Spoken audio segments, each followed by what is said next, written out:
Ah, jolly good. Oh, gosh, I just put them in my pocket at the last minute. Good heavens. Now, tell me about this. I don't really know very much about it. It's just been passed down through several generations. And I've heard that apparently prisoners of war used to carve them. So what have we got? A bone guillotine of some kind. Right. Now, does it work? It does. If you pull the cotton, then you can raise a guillotine. And it drops. And it will drop. It's an amazing thing, isn't it? So it's a model of a guillotine out of carved bone, you're quite right. We've got the executioner, I suppose you can call him that. You've got the victim. And I imagine at some point, do you think there was a head that came off? I think there was. I can vaguely remember there being a head, but I wouldn't know where it is. Because there's a basket there for the head to go into. So, you've always known it? It's always been in the family, and it's been brought out every now and then. We've not been allowed to play with it or anything like that. So. You haven't used this as a cigar cutter or anything like that? That's not a bad idea, then. Well, we've got to go back to quite a long time. We've got to go back to the Napoleonic Wars. French prisoners captured during the campaign, particularly at sea, were brought to Britain and were in prison camps. They spent their time making things, mainly because they were allowed to earn money by the sale of objects they'd created. Now, their only raw materials are what they had in the camp, and that would be straw from their mattresses, it would be bits of old wood, it would be bone, particularly from their diet, from the bones that they were given to cook their meals from. One of the things they liked to make were sort of novelty items. And here is a classic example. We've got Madame la Guillotine, exactly as from the French Revolution, 1789. It all fits in perfectly. And you've got all sorts of elements and themes which are sort of, in a way, out of place with a guillotine, a very sinister object. So I wondered that with the hearts and... The hearts, exactly. I mean, all around here, you've got these hearts carved into it, these wonderful sort of carved decorations. So rather than make something which is just very basic and crude, an execution device, he sort of packaged it up to make it great fun. And of course, these are the ones that collectors want today, because they're the great rarities. So, a family toy for special occasions, what's it worth? Did you have any sort of sense of its I've never ever value? even thought about value of it. I thought maybe a museum or something like that, but never value. I've never thought about it. But would you keep it in the family now? Would the next generation like it? They'd be interested, or if there were sort of other people who would appreciate it more, I don't know. Right, well, if I said perhaps £2,000, would they be interested? I think they'd be very interested if we mentioned £2,000. Oh, isn't that charming? Yes. Absolutely lovely. Look at all these little cherubs all the way around, sides, two on the back, another one there, and one on the top. Yes. Isn't that beautiful? Yes, it is. Yeah, lovely. Do you have it working at home? Well, yes, I did, but a child played with it while I was out and dropped it. And Let's see what's actually been done. Let's open it up. It's so tiny. Oh no, I can see that the balance is broken. The little balance that goes like that with the hairspring is broken. That's going to be an expensive repair. But it's such a sweet little thing. It's in gilt metal. The enamel is just so beautiful. Yeah. Do you know which country it comes from? Paris. Do you think so? It was bought in Paris. It was bought in Paris? It was bought in Paris by father for mother. And it was always, as far as I know, in the family. And father thought it was French. We don't know whether it is. I have to say that it's very strange because on the bottom it has the anchor mark with GB, which is Gustav Becker, which is German. Oh, really? So he bought it in France, but it's definitely certainly German. the case is certainly German. Well, even in this condition. Yes. What do you think? What do you think of the price? Oh, well, how much would you say it was worth without the repair? Well, in this condition, I think it would still fetch close on £1,000. Would it? Yeah. Well, I thought about that, really. Since the earliest times that firearms were made, people have always made miniatures of them. But I have to say that in some 25 years of looking at guns, I've never seen a pair of tiny pistols that are as good as this. Now, do you know how old they are and where they're likely to come from? I have no idea. We inherited them from my wife's parents, and we think that he got them as a gift, but where the two missing pieces have gone, I'm afraid we don't know.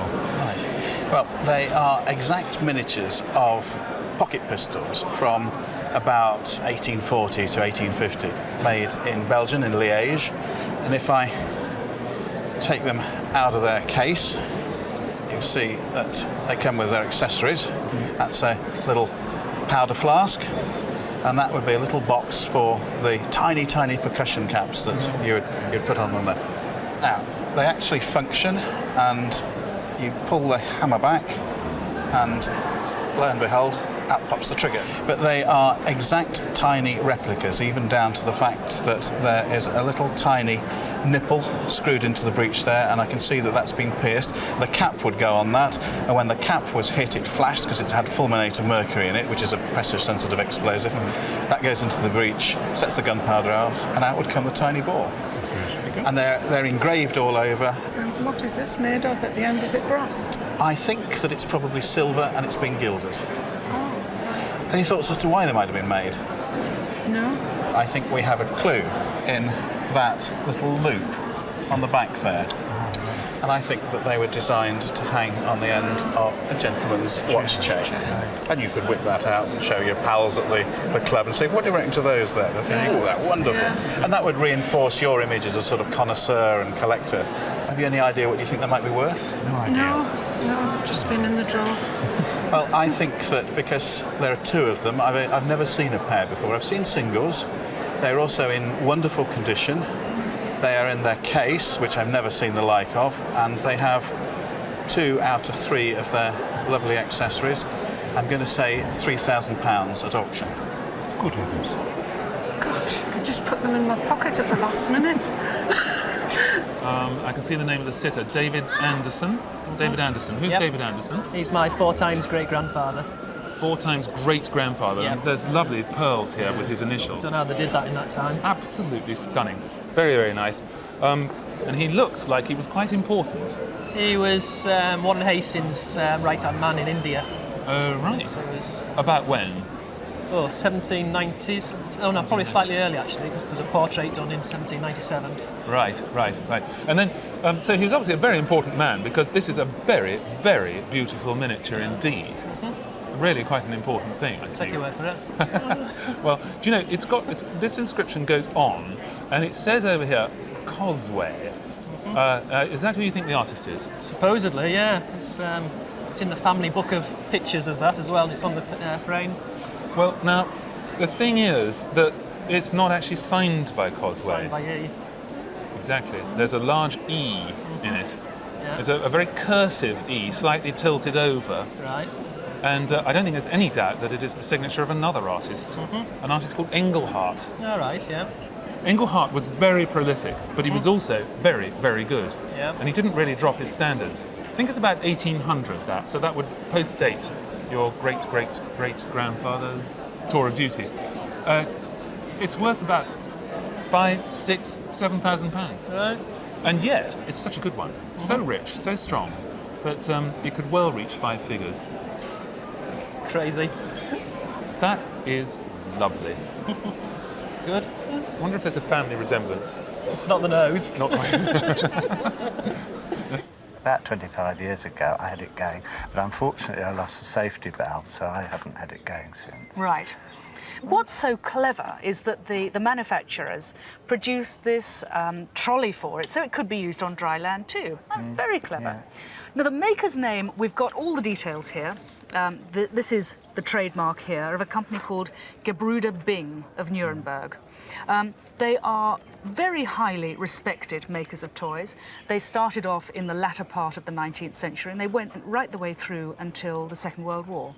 And they produced all sorts of very high-quality tin plate toys, ranging from boats through to aeroplanes and cars, and really the whole range of toys. On the whole, I have to say toys for boys. I have to admit it.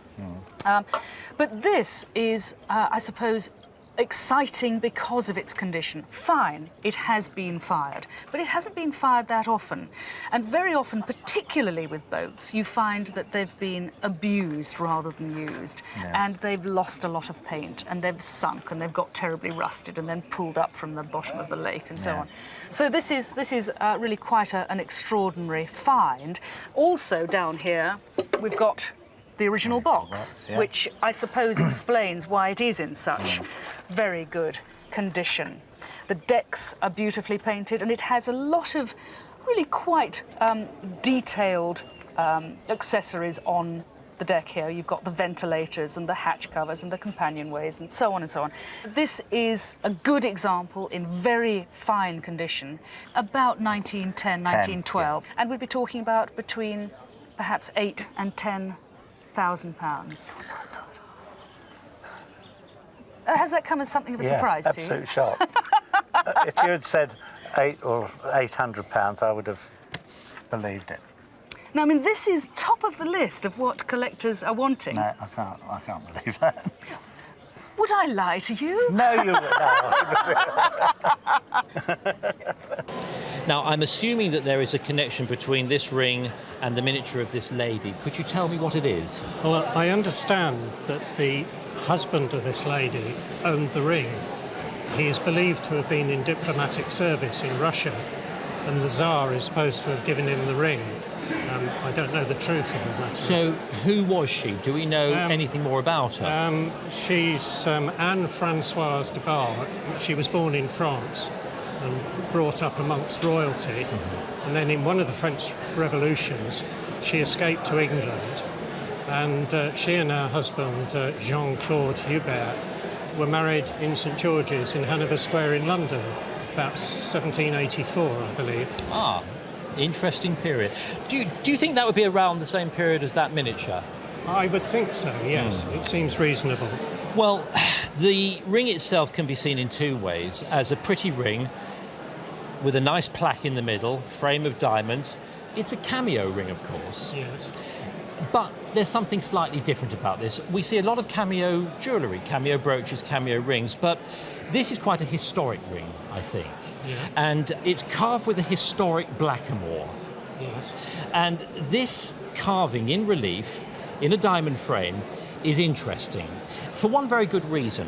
Around the neck of the blackamoor is a tiny diamond collar. Now, you can take that in two ways, really. It's simply a pretty carving of a male head in profile, you know, with a collar of diamonds. Or, I wonder if there's another extra thing that one could see in this. Think about the date, 1780s. This is to do with slavery. The, if you like, emancipation of slaves was becoming a very hot social topic. Yes. There's a restlessness, a social restlessness about the sheer horrors of slavery. Now, I think, therefore, and one frankly doesn't see these very often, this is a ring that has been created to be worn by someone who was anti-slavery. I see. And I think that's what it's supposed to represent. Yes. The cameo, which is a simple grey hardstone with a diamond collar, which I believe is supposed to represent chains. Yes. In a diamond border. So, a very pretty cameo in good condition, in a diamond frame, but because of the slavery issue, I think we're looking at a ring that's certainly worth a couple of £1,000. Oh, it's interesting. Yeah. It's a very More rare than I ring. I've expected. seen nothing like it before on the roadshow, and I doubt I'll ever see one like it again. So thank you very much. You're very welcome. They were my grandmother's. When my grandmother died, my mother had them. When my mother died, I had them. Well, they're really lovely, and just about the prettiest sort of work that was done around the beginning of the century. And actually looking at them more carefully, I don't actually think that this ever had anything to do with that. Really? This doesn't fit, and the enamelling is quite different. So I don't think that that actually originally went together at all. Never. These were made abroad, and they've got, this one's got an import mark. They were made probably either in France or Switzerland, but they've got all this beautiful enamelling, and it's all engine turned underneath, and then you have this translucent enamelling on top. so that you get this lovely effect of the light, the play of light through the enamel. It's just a sort of delightful little miniature carriage clock. This is probably just to put your rings down on. And of course this percent, really charming and delightful. Very difficult to do this type of enamelling so beautifully. So how old do you think they are? Well, this was imported into England in 1913, so it has a London import mark for that year. And the other pieces are of a similar period. Well, if you had to replace just this little clock alone, I think it would cost somewhere around the £1,500 to £2,000 mark. What, for that little clock? Yeah, absolutely. And the scent bottle and the stem, I would say, is probably another £1,500 to £2,000. Well, do you know, I've seen many fascinating lighthouse clocks over the years, but this one is very, very intriguing. Let's just take what I call the head of the lighthouse, in other words, that is above the gallery. Yeah. And we have an 8-day French movement in here, and then moving around to the back, we have an aneroid barometer, and then flanking on either side, twin thermometers. Now, for all intents and purposes, that is absolutely standard. The finish has gone, sadly. This would have been gilt brass and silvered brass as well. In fact, you can just see traces of the silver there, but somebody's been a rather bit overzealous with the cleaner and abrased it all away, which is a shame. Now, this lifts out, and in every other model of this I've seen, this particular rod has been a little bit longer, and it has a sort of serrated base, and it is turned by a movement in the base. Oh, I see. So very slowly, it just rotates. Let's just pop that there. Now, just to have a look at the detail here. Do you see it's actually done in simulated brickwork? Stonework, yes. Just like the lighthouse.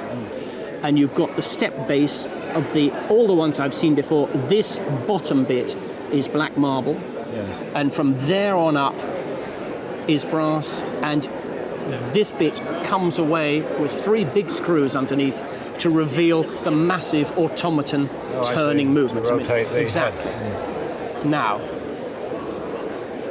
and this is where, for me, I find this absolutely fascinating, because here it says Dalton's, yes, and here we have the monogram, presumably of the chap who decorated it. As far as I can establish, it was made at the Burslem factory, and I believe the initials WJB are Wilmot J. Brown, who presumably was the artist that decorated it. That would make absolute sense. It seemed to date it about 1882. Well, that would agree entirely with the mechanism of the clock. The whole movement is very much 1880s. You mentioned it was French. It is French. Yeah. It is French. And that is why I'm fascinated about this earthenware base. It seems an incongruous choice of decoration for a stone lighthouse to have flowers on it. Absolutely right. I really don't know what to make of it. Sadly, I see it's been damaged. Now, have you had it a long time or not? Well, yes, it's come through the family. My father left it to me, and I presume his father left it to him. The sort of normal figure for these things is in the region of about £1,800 plus the premium, and they retail at just under 3,000, roughly. To a collector of Dalton, I loathe to use the word unique, but I've never seen anything like this in a book or in my 28 years experience in the clock trade. I think if that was put in the right auction, you could well see towards £4,000 on it. Good grief. It is so rare. You astonish me. It certainly makes life easier when they write it all out on the back, doesn't it? The entire history. My interest in enamel has really been in the way it's been made and the techniques over the centuries. And I think it's interesting, before we get into the details of who it is, to look at the back of this. So you have a thin sheet of copper, which they've domed, and then enameled it both sides, obviously to keep it so that it doesn't spring or bow. And when you turn it round, of course, I mean, it's just beautiful. Isn't it? Stunning. When you think this has been into a fire 10, 15, 20 times. Yes. And to build up this extraordinary luminescence on the skin, and it goes back into the fire, back into the fire. And any time you get it wrong, bang, start again, throw it away. Because it's incredible skill. This is quite a big enamel, big miniature for this particular artist, and you can see there are some small flaws in the surface, and that is just small dust marks. It's basically not on her face or body, but up here in the drapery, and they accepted that. I mean, you couldn't scrap the whole thing for some small flaws, but it's getting on the large size to keep them really good quality. But fortunately, as I said, he's given us all the details on the back. Lady Georgiana Charlotte Quinn, third daughter of George John Earl Spencer, KG. Now, is that the famous Georgiana? No. Not. To the best of my knowledge, it's her sister. And I'm pretty well certain it is. The other Georgiana was married to the Duke of Devonshire. Right. This one married into the Quinn. She married into the Quinn family. Born 1794, died 1823, which is a tragedy, isn't it? It's a very short life, 30 years. Of course, it is the family of Princess Diana as well. It's the same family. And then we've got a date of London, August 1833, which means this is a portrait that was a memento mori. It was done 10 years after she died, in memory. Yeah. So, and it's painted by Henry Pierce Bone, enamel painter to Her Majesty and their Royal Highnesses, the Duchess of Kent and the Princess Victoria, before Victoria came to the throne, from a miniature by George Hayter.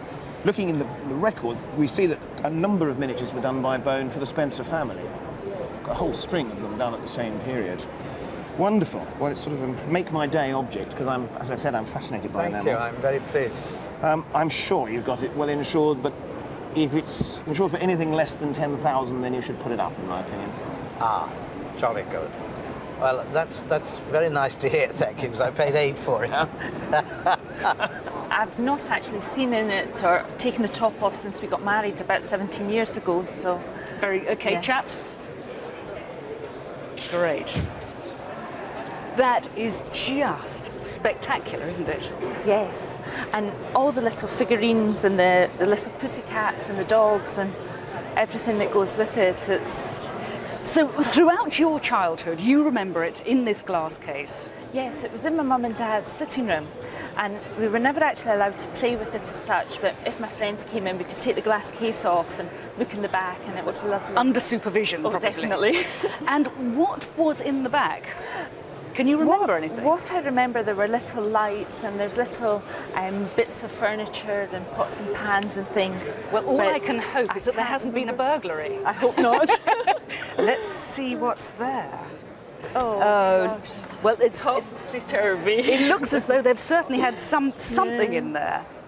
Well, some of this looks bought, some of it looks homemade, beautifully homemade. You said you remember it as a child, but do you think it was there for many generations beforehand? I think it goes back 2 generations. Yes. And it was in my grandparents' home prior to my mum and dad. Yes. I was always led to believe that it was a replica of an actual existing house. Yes, well, it's nicely fitted out with, yes, mostly homemade things.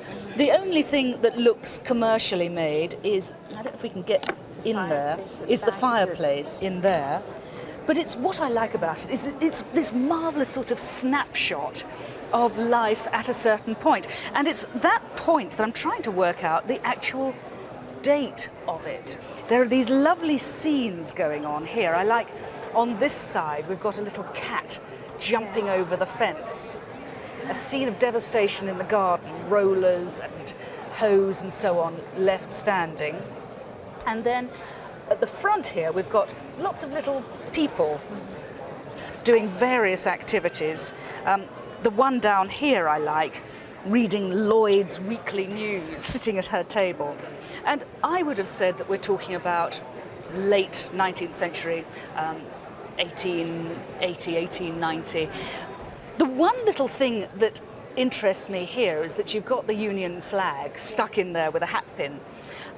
One wonders if perhaps that might have been put up for Queen Victoria's Jubilee in 1897, or one of the earlier Jubilees. Seeing it now with fresh eyes. Is it as you remember it? Oh, definitely. Has it brought back, and can you see yourself sort of that high playing with it? Yes. And what about its value?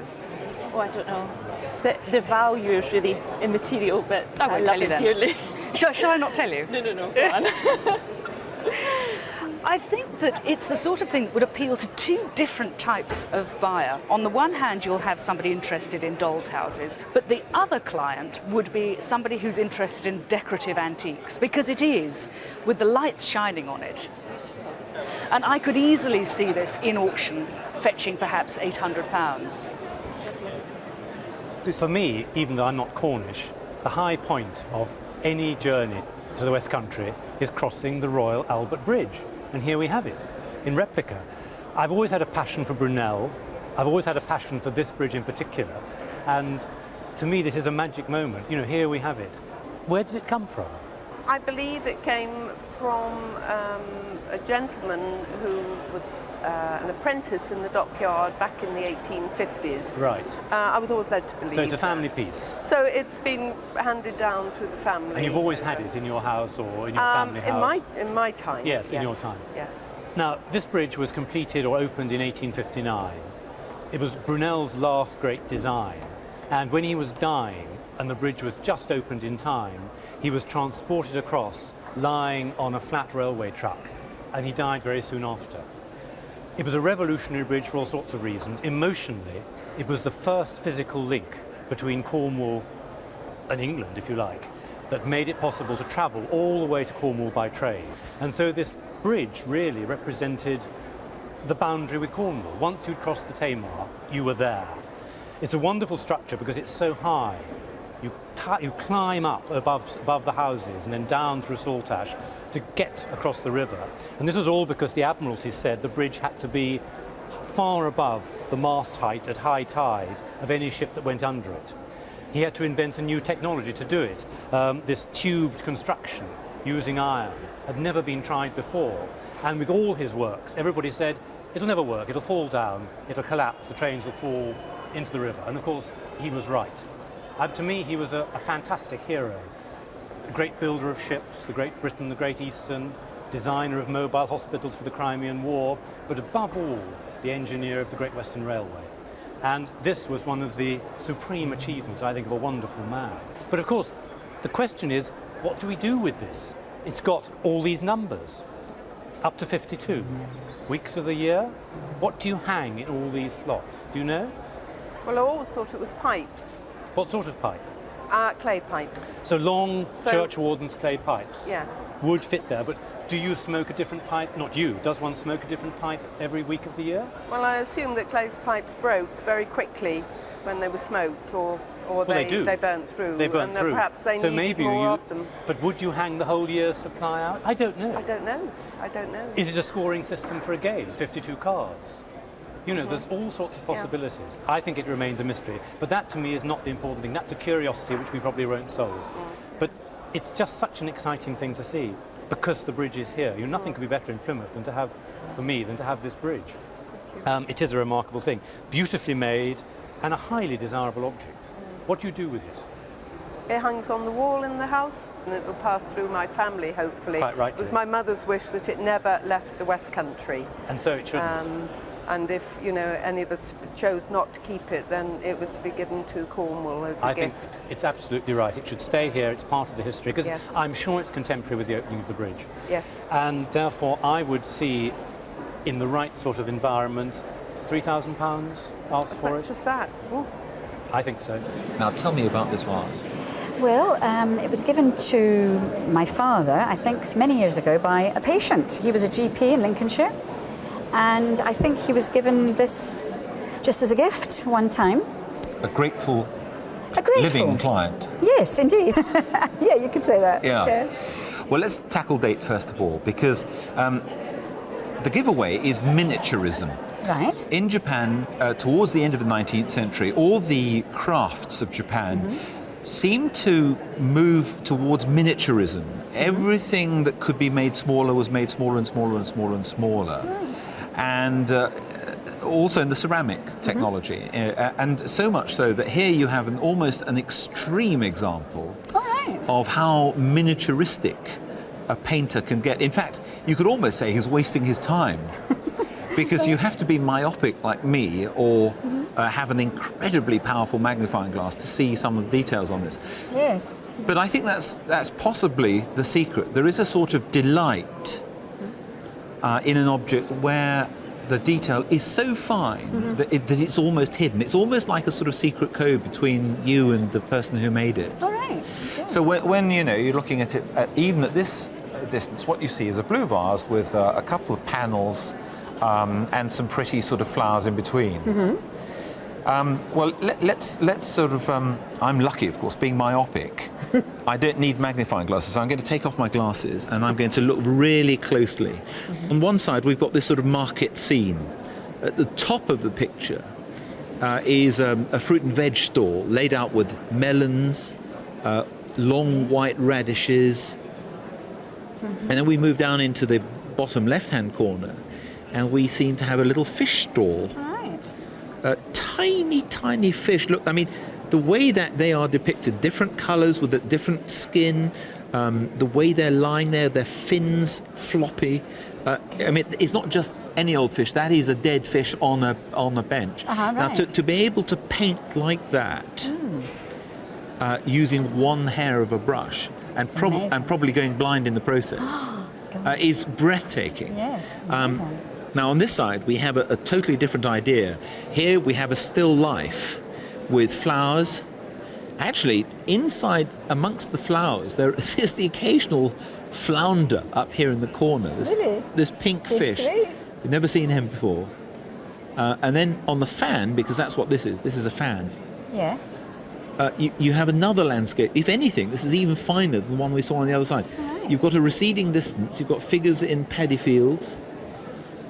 You've got figures, I think they are probably harvesting rice, and there is a water wheel, and the sluice is running right in front there. I mean, this is just fantastic.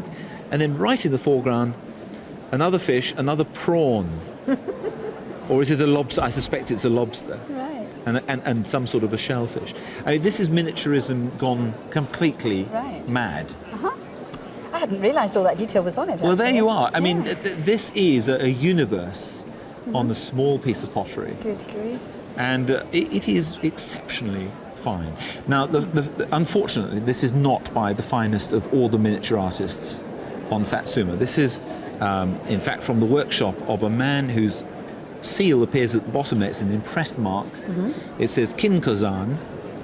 Nevertheless, a good maker. He made low-quality goods, he made high-quality goods, and this is probably at the upper scale. It's still not that magic name of Yabumezan, but it's about as close as it comes to Yabumezan. So it didn't cost your father anything, it doesn't cost you anything, so you're not at all interested in what it's worth. I like it a lot. I suppose it would be nice to know how much it's worth, but if you don't want to tell me, fine. Well, I will tell you. Good, thank you. If you sold that in a Japanese works of art sale, in the current climate, I think it would probably fetch somewhere between £1,200 and £1,800. All right, goodness. That's good. That's good.